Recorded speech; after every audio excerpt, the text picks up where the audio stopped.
Hey, are you having a good day? I know I am. Because why? Well, let me tell you. Because home is where you are. And I am right here. I am home. And why am I saying that? Well, it's because I just returned from a 2 week trip through Europe. Had a great time. But you know what? Like I said, there's no place like home. And this is where I belong, right here. On today's podcast, I have a conversation with Shameeka Baptist. Shameeka is a author of a book called The Strength Within. Now, this book is a story about her and growing up in the foster care system. Now, of course, growing up through the foster care system, we hear a lot of nightmare stories and things like that. But this is not about that. This is about how she overcame her obstacles. We talk about positive affirmations and a positive mindset and many other things. Now, this book and our conversation today is going to help out a lot of people who are having difficulties. Before we get into the conversation, there are two things that I want to bring up.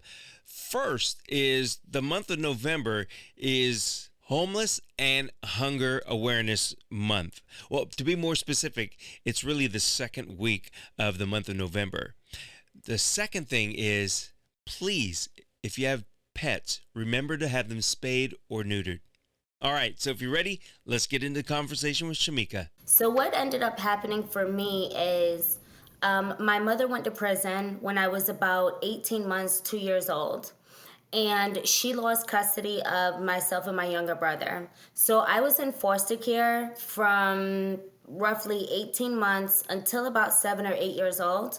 I had gotten adopted, and that was an abusive situation.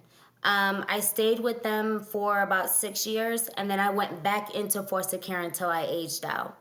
And Mm. so I kind of saw the dynamics from both perspectives of a foster home, a group home as well, because I moved around a lot, and then being adopted, and then going back into the system. And so there's a lot of there are a lot of like mixed emotions with the way I grew up, and it's not necessarily focusing on the foster care system or being a foster child. It's more so to share my story of resilience, how I overcame the trials and tribulations of neglect and abandonment and abuse. And when you go through those things and then you come to a point in time where you age out, now you have to face the reality of the world. Yeah. And so, with me sharing my story, it's not necessarily focusing, well, it is to reach out to the youth in the foster care system to let them know they're not alone, but it's also to help inspire them so they understand that even though you're going through these things and these trials and tribulations, you will see better days. All of this is really in your book, The Strength Within, right? It is. Mm-hmm. So let's get it right out there. Where can people go and find your book, The Strength Within?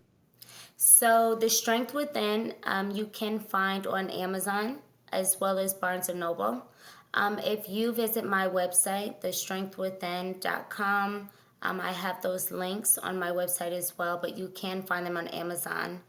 I also have if I may, I have self-published three others as well.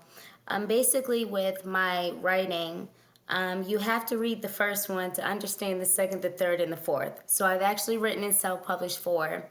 My last two books that I've written are poetry based. And so, in order to understand the poetry that I wrote, you have to read The Strength Within and The Love Within to understand where the poetry is coming from. Okay. And the other three books that I have, so The Strength Within is the first one that speaks about my journey in foster care and aging out. Then I have The Love Within, that's my second one, and that speaks about kind of the different relationships that I was in. Instead of looking for love within myself, I was looking for it in different relationships. And then I had this epiphany, and I realized that the love I was looking for, it was within myself the whole time. And then you have my third book, which is The Diary of an Illusion. The Diary of an Illusion, is poetry based. Again, the poetry goes hand in hand with the first two books. And then you have the solidification of the fourth quarter. So, solidification of the fourth quarter is my final book. And again, you have to read the previous to understand the poetry in the final one. So, they kind of go hand in hand. They are not a series. I did not plan to write four. I never, even though I wanted to write one, I never thought that I would, come to this magnitude. Right. But you can find all of them on Amazon. Okay. All four can be found on Amazon or by Yes. going to your website, thestrengthwithin.com, right? Yes, exactly. All I know right. that was long winded. I'm sorry. No, that's perfectly fine. That's perfectly fine. That kind of gives me an insight into, you know, a little bit about you and some questions that I really want to ask. And I'm going to jump around a little bit. I had things in order, but just by you telling us the name of the book, books plural, Mhm.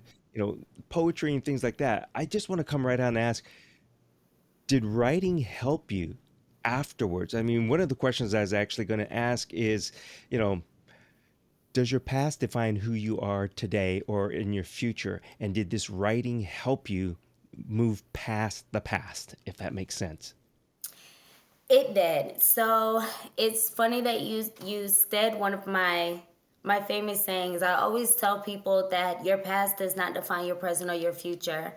My writing did help me not only heal, but I think that the greatest part of that healing moment is when not only I was able to share, but to see the connections that I had with a lot of people. I've connected with people that weren't just in the foster care system. I've connected with random people in life that needed some type of inspiration. When I speak about your past does not define your present or your future, right? With the people that adopted me, I was told a lot of negative connotations that I would be. You'll end up in prison, you'll end up in jail, you'll end up homeless, you're never gonna be ish, all type, whatever. And so, even though I was told those things at a young age, right? It's a part of my past, and I did not become anything of what they said I was gonna be. And so when you hear negativity like that, right, it only affects you and it only becomes your reality if you believe it to be true. Yeah. But if you don't believe it's true and you know that you are worthy and you are someone amazing and resilient, and when you understand that the pain is not meant to break you, it's meant to give you strength, right? And that's where when we shift our mentality and as I also say, is for every negative, there's a positive. Although I went through the trials and tribulations and I went through the abandonment and the sadness and the anger and the hurt, for me, now as an adult, I am able to adapt and adjust and maneuver in the world in a different manner, right? Mhm. And so I could have allowed that negativity to handicap me and I could have became a product of the system because most foster children, what happens, we end up a product of the system. We end up incarcerated because that's what society says we're going to be. That's what society implants in our brain at a young age, that we will never become anything. And so when you understand that those trials and tribulations are meant to give you resilience and strength for you to conquer the world at an older age, that's where the healing comes in. That's where the self love comes in because you realize that you're not a victim, you're a valor, right? You've Right. overcame it. Well, how did you find the strength within, and no pun intended on that, but really, how Mhm. did you find that strength within at such um, a young age? Was it you used the word epiphany? Was it that real moment that really hit you, or was it something or someone that said that one word like you are worth something, you are someone? I think for me, it was falling. It was 18. I aged out. I was homeless. I was hungry. Um, when you get to a certain point in time And this goes for any aspect in life, right? This is now me um trying to relate to just a regular, just someone who did not grow up in the system, right? And I have a question for you, and this is going to answer your question. Have you ever gotten to a point to where you have gotten sick and tired? I mean sick and tired to where you have had enough. Enough is enough. You want to change, you are tired. And in that moment, you walked away and you never looked back and you made a conscious decision to make a change. I found the strength within because I came to a point in my life where I got sick and tired. I was sick and tired of being homeless. I was sick and tired of being hungry. I was just sick and tired of struggle. And because I wanted more in life, right? When you see the world around you and you see that people have beauty and people have happiness, you think to yourself, it's obtainable, but I have to create it, right? I could no longer blame my present circumstances on the way I grew up. I had to take self accountability. And so, with finding the strength within, I got sick and tired. And that is what it is for all aspects of life, whether it's a relationship, it is a friendship, or, a job that you're at and you're just not fulfilled.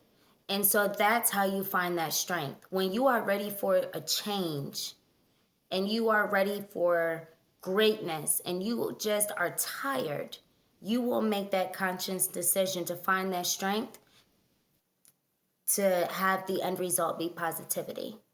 Yeah, a couple things in there that you said that really hit home, and people should really understand it and live by it. Accountability. Who's accountable? You yourself are accountable. And also the mindset, changing that mind. And, every individual has their own rock bottom. So just because Shameeka said, because I was on the streets or whatever it might be, and I was hungry, somebody else, that might be not, it may not be their rock bottom. It might be something else. So I'm glad you said those things, especially like I said about accountability. How did you hold yourself accountable, though? I mean, you came to the realization of all this, but did somebody help you? Did you talk to somebody and say, I'm sick and tired of it. This is what I'm going to do. And then did they in turn hold you accountable for it? Or was it all that inner strength from yourself? I think that someone asked me this before, and I kind of have like a mixed answer, right? Mhm. Um, Piggybacking off what I had stated earlier is you look at the world around you, right?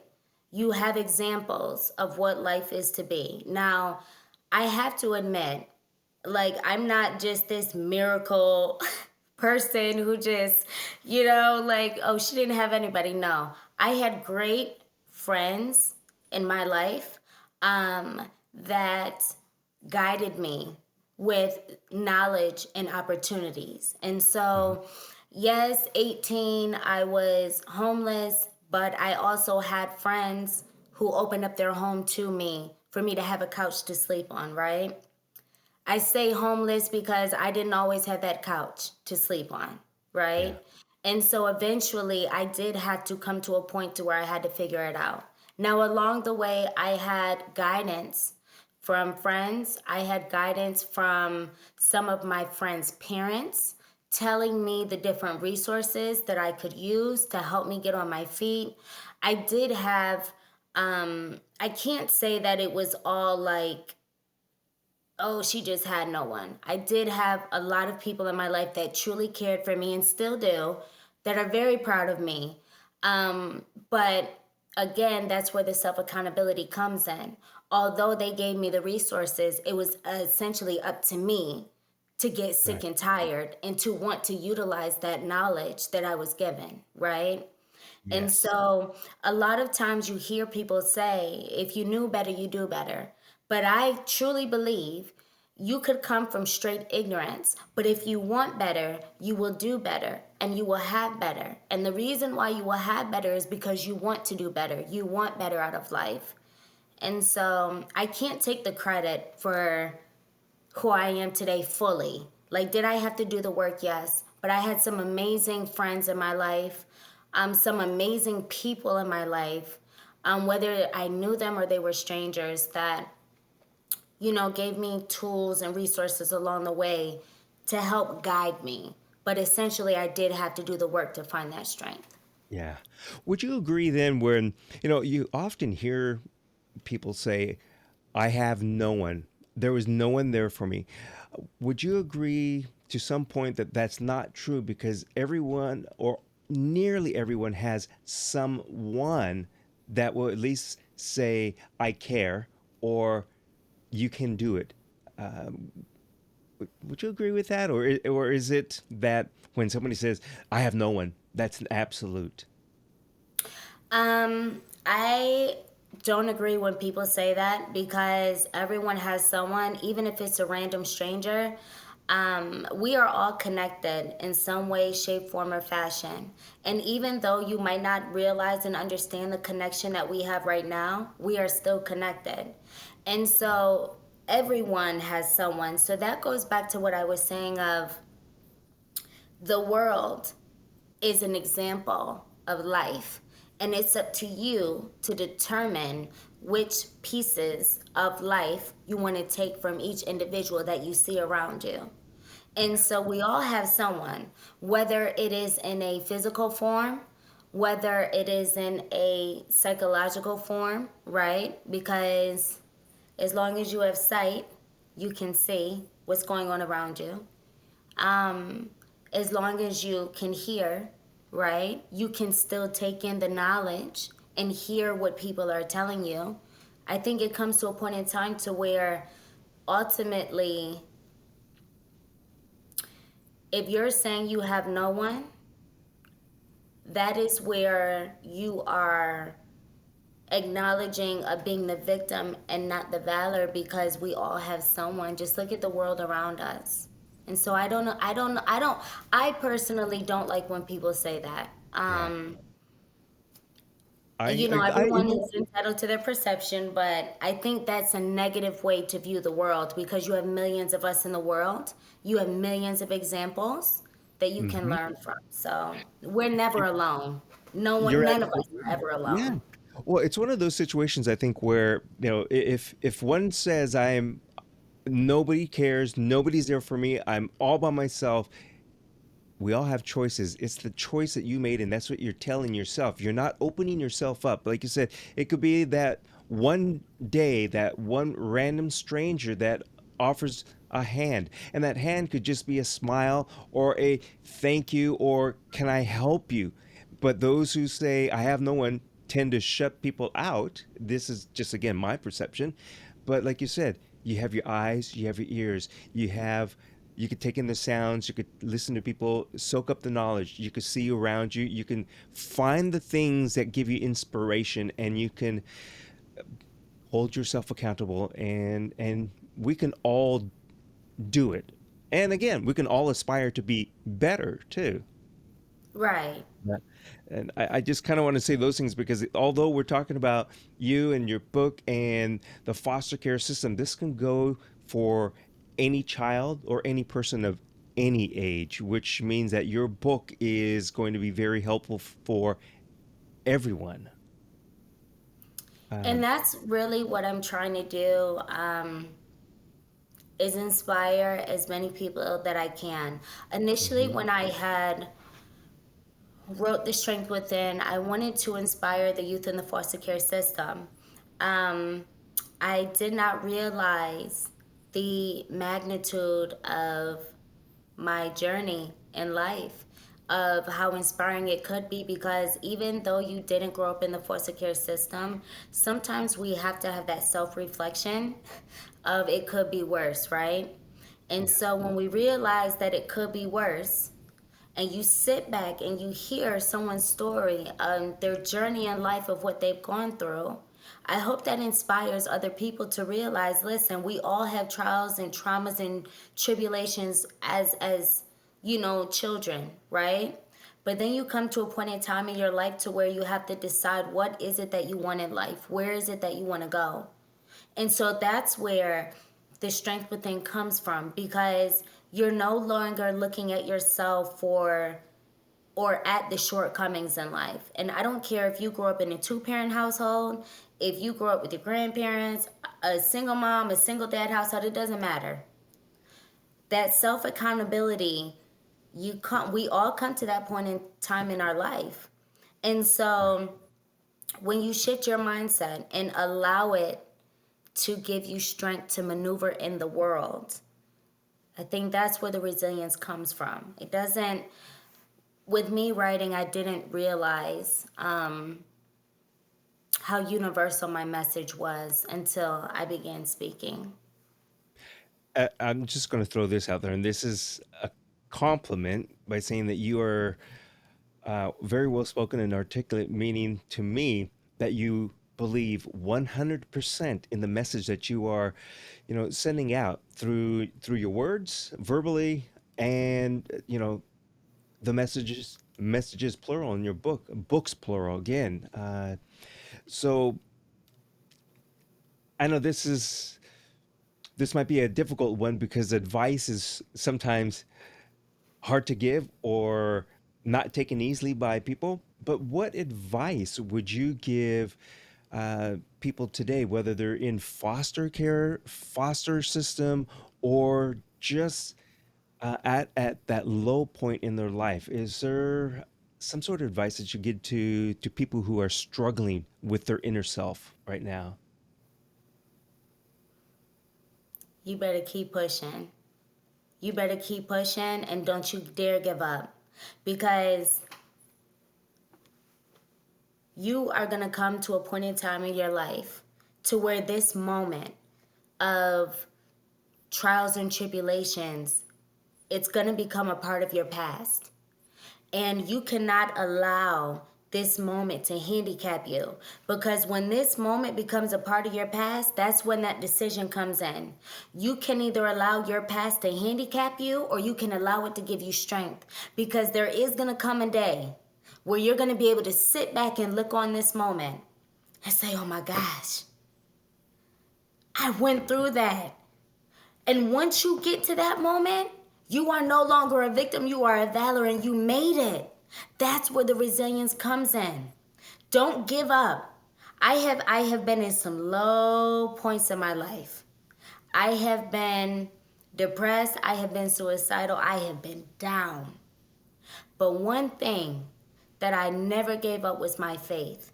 And you have to keep your faith, and you have to understand that one moment this is going to be a part of your past, and you're going to look back on it and you're going to say, wow, look where I came from and look where I am now.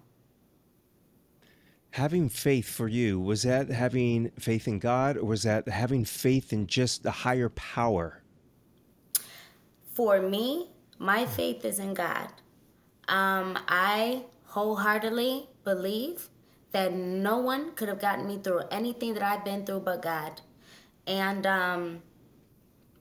I think that when it comes to faith in God, either you have it or you don't, Mhm. right? And so everyone has their, beliefs of whoever they believe in or whatnot. But my faith is in God, and I feel like for my personal journey, when I started to shy away from God, that's when my life went into disarray, right? I Mhm. was all over the place. It was just bad. I mean, and a part of me losing my faith, when I aged out, I was homeless, and that was one of the lessons. When I shifted and brought myself and realigned myself back with God, my life became more aligned. I started seeing more positivity.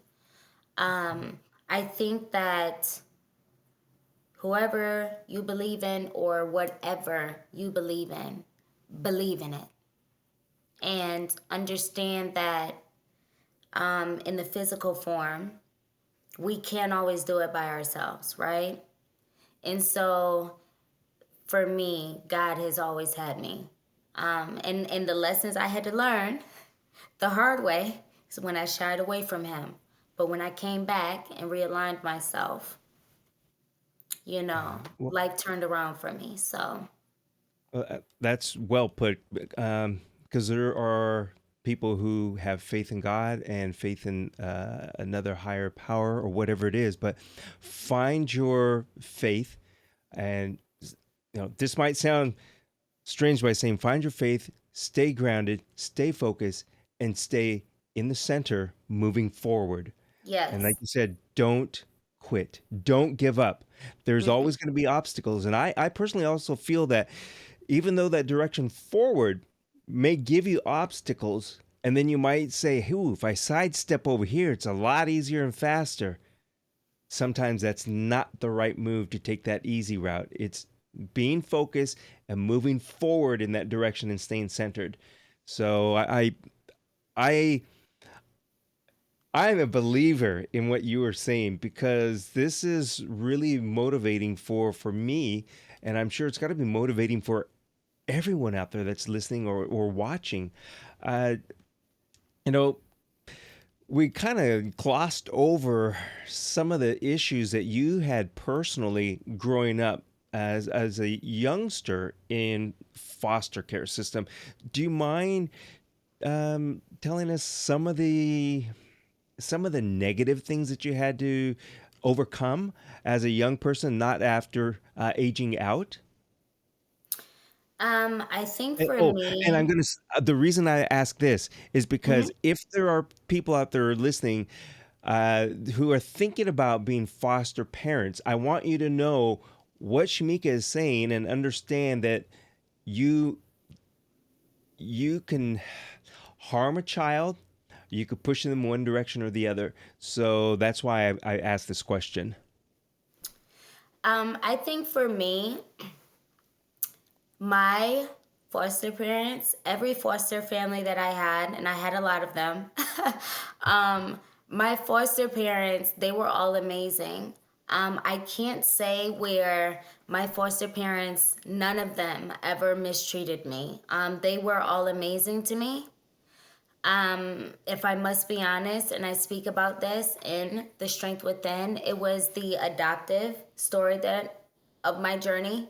Um, and so I think for me, the negative feelings of the abandonment and neglect and abuse came from my adoptive journey. It did not come from my foster parents that I had. And all of my foster parents were amazing from early on, like I stated, 18 months, 2 years, and in my early years, and then even after I was removed from the adopted family. Mm. So for me, my physical journey in the foster care system was dope. I had amazing people who loved me and treated me as if I were, excuse me, their own. Um, One thing that I can say is if you are fostering or thinking of fostering, or you are an adoptive parent, or you're thinking about adopting, do it for the right reasons. Don't do it for money. Don't do it for the attention. Don't do it for the wrong reasons. Whatever the negative or wrong reason could be that you're thinking of, that just is not right, right? You have Okay. some people that adopt and that foster simply for a check, or because what it looks like to be a foster parent, or what it looks like to adopt a child, not realizing the compassion and the magnitude of compassion and love that you need to have for that child, especially if you're not adopting or fostering that child at a young age. And so my journey was a little different, a little bit unconventional, because I went from foster care to adoption back into foster care. But honestly, I would not change a single thing about my life. I had to experience all of that to be who I am today. A lot of times when I was growing up, like people would say, "Oh my gosh, you grew up in foster care. I'm so sorry." And then I got to an age and I'm like, don't be sorry. Like, I'm not sorry. I know how to survive in the world. I know what it's truly like to have compassion and pure love and not expect anything in return, because when you don't have that, right, it's pure. And so, Hmm. as a foster parent or as someone that adopts, do it for the right reasons, have the compassion and have the love, and understand that you have this young human being who comes from brokenness and may not know how to self identify and may just, the world might be a blur to them. But if you're going to go into a space to where you're opening your home to foster or adopt, I think the biggest thing that I can ask as a favor, although we don't know each other, but as a favor, and this is to whoever is listening, please do it for the right reasons. If we can prevent any child from going through what I went through, even if it's just one, that's one less that we have to worry about trying to build and uplift once they become an adult and they age out. And so I think that was my biggest thing. I feel like my adoptive story, they didn't do it for the right reasons. Well, actually, I know they didn't. They were actually getting checks. So, I try not to speak bad about them because the strength within was not a tell all. It was not meant to be a tell all. It was not meant to throw anyone under the bus or make anyone look bad. However, if it looks bad and if you feel like what I've said about you is bad, then maybe you just did not treat me the way you should have. Right. But I think that compassion, just, that's the biggest thing I can ask out of anyone, is just do it for the right reasons. Yeah, okay, so not to diminish or anything like that, but I'm going to liken this to pets, okay? And the reason I do that because we have nowadays a lot of people. We had the pandemic where people, oh, I'm going to go rush out and I'm going to adopt a dog. And then and then they did it for the wrong reason. A lot of times, hey, I'm feeling lonely, I'm at home, I adopt. And then when it comes time to, hey, back to norm, they have no compassion, no love. And I say this because a lot of people nowadays really love their pets, and the pets are family. So if you can't understand what Shameeka is saying and can't correlate with human to human, think about what you think about pets and how you get angry when somebody adopts a pet and then all of a sudden has no time for it and throws it back in the shelter. That Yes. is what this is. This is what Shamika is saying. Don't do. Do it for the right reasons if you're going to foster or adopt. I hope you don't mind me using the pet scenarios as far as humans in adoption and fostering. No, you want to know what? I think that's amazing because for anyone who might have been taking it personal, what I just said, you broke it down in like, forgive me, but I'm going to say you broke it down in Barney terms, right? Like, you Yeah. simplified it and I think like sometimes if we hear it from a different perspective, so I appreciate you for saying it like that because yes, it honestly there is no difference. So that was a perfect analogy because the only difference is that one is an animal, the other is a human, but essentially we are still acting upon the same gesture or the same action. So Yeah. Yeah. Uh, again, Shamika has four books. One of them that's really going to jump into her story about what she went through is called The Strength Within. And the other books are poetry based, but like Shamika, like you're saying, you did not mean for it to be uh, read in sequential order, but it is the best thing to do to understand what is happening. So it's like skipping a chapter. You don't want to skip a book. So you can find this easily on her website, thestrengthwithin.com, or Amazon, Barnes and Noble. So uh, is there really? Well, I shouldn't say is there really. Is there anything else that you could put out there for the listeners as far as the be kind, be understanding, or anything along that lines to help children in who are struggling or in the foster system? I think the biggest thing is to always remember we are never alone. You are never alone. I don't care what it is that you are going through in life. There is somebody out here who can connect, who can relate, and who is here with you somewhere, maybe not the same exact journey, but they've walked that same path, right? And so when we understand in this big old world that we are never alone, that's where I think the comfort comes in. And if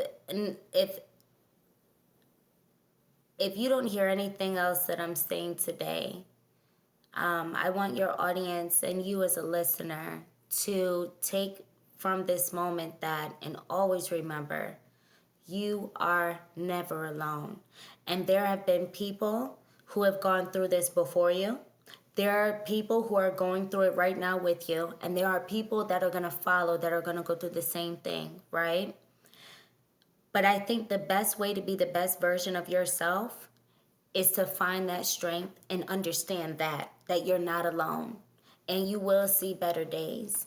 Um, a lot of times people think we are alone, but we're not. None of us are ever exempt. We are never alone. We might not physically know each other, right? You might be on one side of the world and I'm on the other, but you are never alone. I think that the biggest piece that we need to remember as well is um, be unapologetically who you are. I want you to love yourself for you, flaws, traumas, and all, right? Because everything that you are going through, all of the trauma, all of the neglect, all of the sadness, those negative feelings and emotions, that is what is going to give you your strength to be the amazing, resilient individual that you're going to be in this world, right? And when you shift your mindset and understand that the negativity is actually meant to give you strength, it's not meant to handicap you, right? It's meant to give you strength. When you shift that mindset and you understand that although this is a trial and tribulation right now, and you conquer that, right? Understand that it's meant to give you strength and be the character that you are today, right? It's meant to give you character. It's meant to build you. It's meant to give you that resilience. It's meant to make you a testimony for your journey. And so be unapologetically you. Embrace yourself. Love yourself. Understand that although you went through that negativity, although you went through the trauma, although you went through the heartache, although you went through the depression, guess what? God gave you another day. And when He gives you another day to wake up and see it, He's giving you another chance to be the best version of you. And so shift your mindset, be thankful, love you, and don't look at yourself as a victim because one day you will be a valor, right? And you will look back on this moment like, oh my gosh, I made it through. And that's where that self love needs to come from. So I just hope that, with the times that we're in, everyone just really takes that time to love on themselves and understanding that the shortcomings in life, they weren't meant to break you. They were meant to Mm. give you that strength, but it's up to you to figure that out. Yeah, 100%. And, as you said, it's a journey, and the journey means it, the journey doesn't end today nor tomorrow. You're on that journey every day. And like I said, God gives you another day. If you made a mistake today, you have another day. If you did something right today, you have another day to do it again.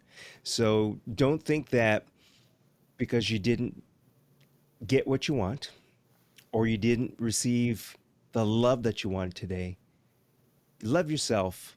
And there's always another day. And again, it never ends. It's never ending. It Uh, isn't. And I think that, when we focus on that part of just self love, um, I also say, we have to embrace people for who they are and accept moments for what they are. I yeah. think when we do that, we come to a place of peace and serenity, right? Because we're all different. We all come from different walks of life. And so when you embrace people for who they are, you're accepting not only of you, but of them, right? And vice versa. Um, you have a different type of discernment and acknowledgement and appreciation. You're not judging. Now, although we have two forms of judgment in this world, right? There's only two forms of judgment: those who judge off of character and those who judge off of perception. When you judge off of perception, you are not getting to know someone. You are just judging them just because of what they look like. You never spoke a word to them, whatever. Then you have those who judge off of character. And when you judge off of character, you are getting to know that person and making a judgment based off of the interaction you have with them, right? Now, judging off of perception is not good, of course. However, when you embrace people for who they are, whether you judge them off of character or perception, that's where you are learning to embrace life. Because accepting difference is what we need to do, right? Accepting different walks of life is what we need to do. That is where lessons in life come from. So earlier when you asked me, who taught me or how did I learn? The world, right? The world is how you learn. And so embracing people for who they are, I think, is the best way to accept and love yourself for who you are, because you understand that there's different people in the world. You understand that it's okay to be different, it's okay to be unique, but you always want to be truly and genuinely who you are. I'm going to use my breakdown like I did with the dogs on this one. So, although I know everybody understands what she was saying, I liken this as to a romance novel.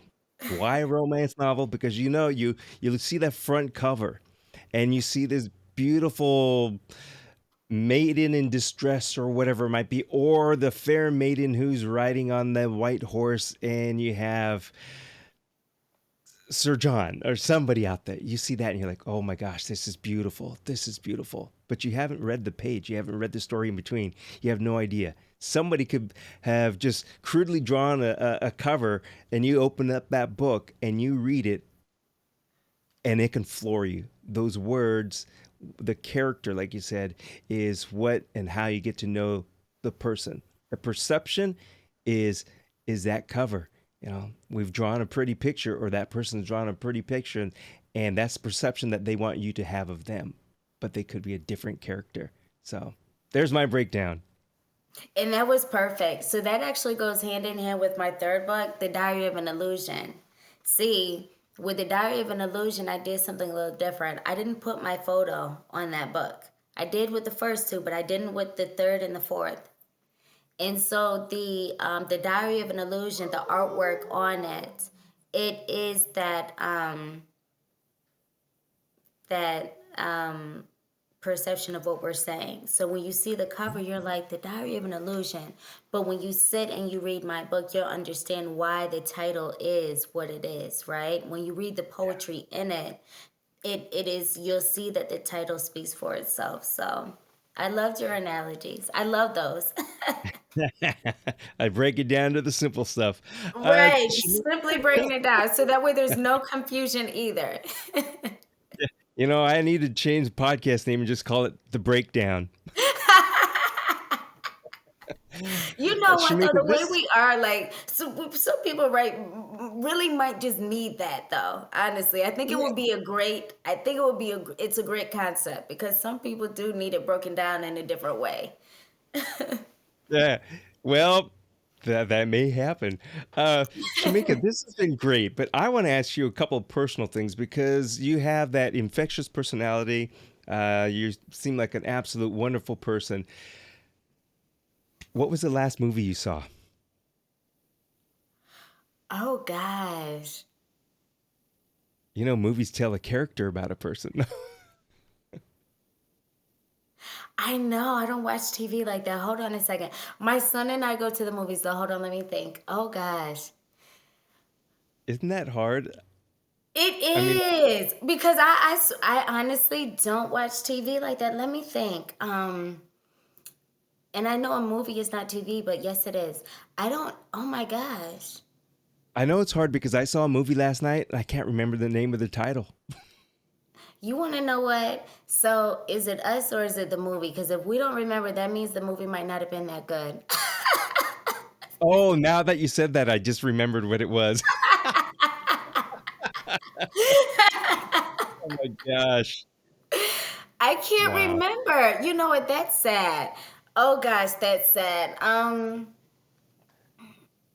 All right, I'm gonna change We that have and to say skip that one. I'm so sorry. That's terrible. But I honestly don't watch TV and movies like that. But if I can't remember, then it must not have been that great. this. If I say this, you'll probably go, "Oh yeah, I know this." What was your favorite song? My favorite song, like right now in this moment, because okay, Yeah. that question, real quick, I have to give a little disclosure. So music like feeds my soul. It's like therapy to me.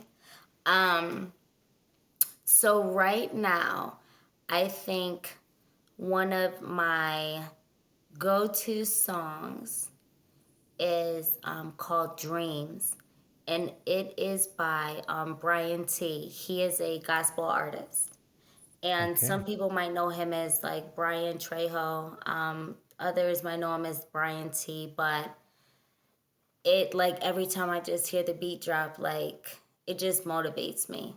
Um, self reflection. I don't know. Um, I have a couple different songs right now, but yeah, I think that's my go-to in this moment. Now that might change a month or It's a so from moving now. target, isn't it? It's a Huh? moving target. It's a moving target when somebody says, "What's your favorite song?" It's like you. I don't have a favorite, but I have one that I really like right now. Right now. Yeah, it definitely is a moving target, and I'm sure it will move. But yes, in this moment, that's my go-to, and I encourage anyone to actually check him out. There is another artist, if I may. I know Hmm. I'm not trying to promote, but there's another artist, a gospel artist. His name is ASAP Preach. He is another one. So I have ASAP Preach's radio on repeat on my YouTube music. So that's my jam for my station right now. But Well, we'll see what I asked happens. that.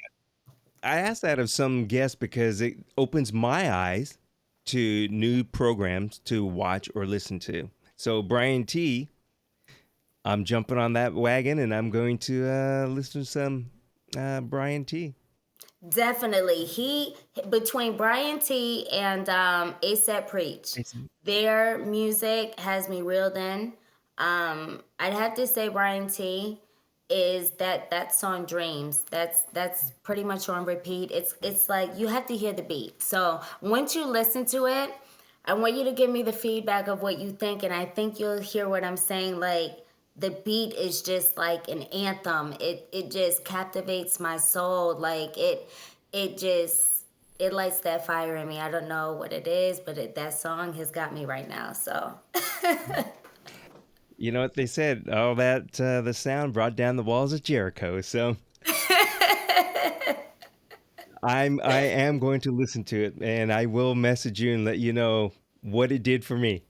definitely, definitely. I think it'll be good vibes, you know? I Yes. think it'll be some great vibes. Well, Shamika, thank you again for your day. This has been fantastic. I've really enjoyed it. I've enjoyed having the conversation with you today. Thank you so much for having me. It has been a pleasure. This was a great and dope conversation. I enjoyed you as well. Thank you, Chuck. You're welcome. Wow, that was amazing. What did you think? I mean, she's incredible as far as how she explains things. So remember, please share, like, and talk about this podcast in particular. all the podcasts, but this one in particular. And remember, you can listen to this podcast and any one of the podcasts from Amazing People, Amazing Things on your favorite podcast channel. So thanks for watching and thanks for listening. Until next time, be good, be strong, and get your mindset on being the best you as possible. Thanks.